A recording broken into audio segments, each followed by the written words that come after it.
Ikalawang hari. Si Elias at si Haring Ahazaya.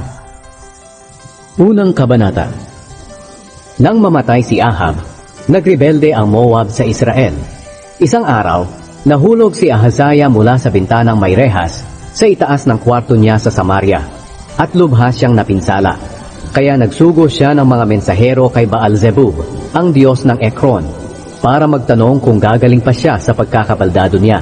Samantala sinabi ng anghel ng Panginoon kay Elias na taga-Tisbe, "Salubungin mo ang mga mensahero ng hari ng Samaria at tanungin mo sila, bakit kayo pupunta kay Baal-zebub, ang diyos ng Ekron?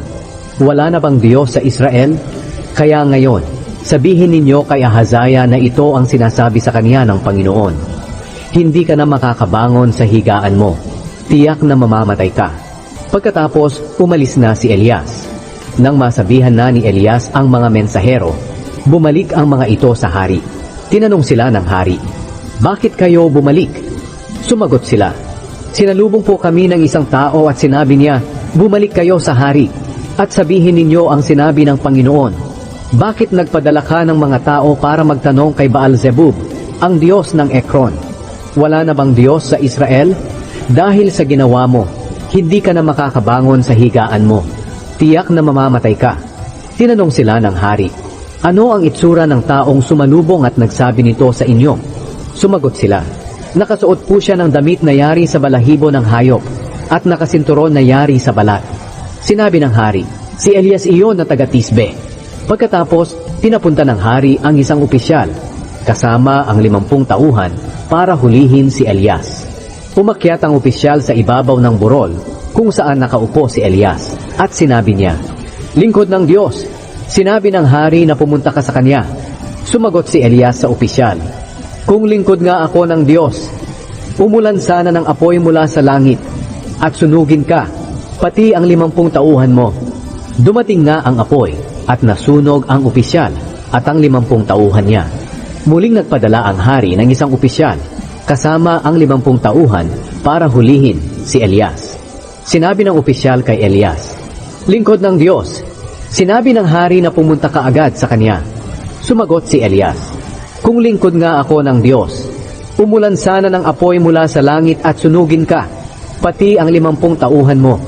Dumating nga ang apoy ng Diyos mula sa langit, at nasunog ang opisyal at ang 50 tauhan niya. Nagpadala ang hari ng ikatlong opisyal, kasama ang 50 tauhan.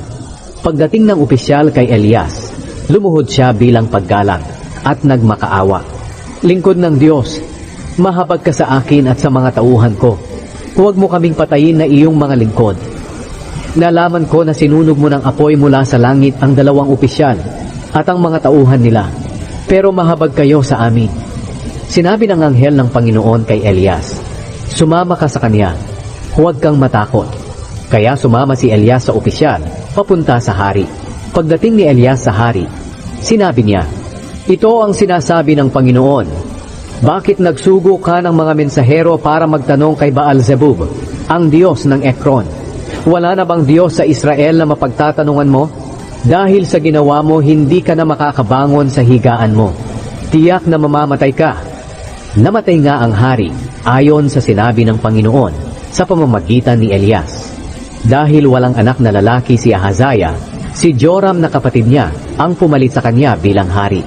Naghari si Joram noong 2 taon ng paghahari ni Jehoram, na anak ni Haring Jehoshaphat ng Huda.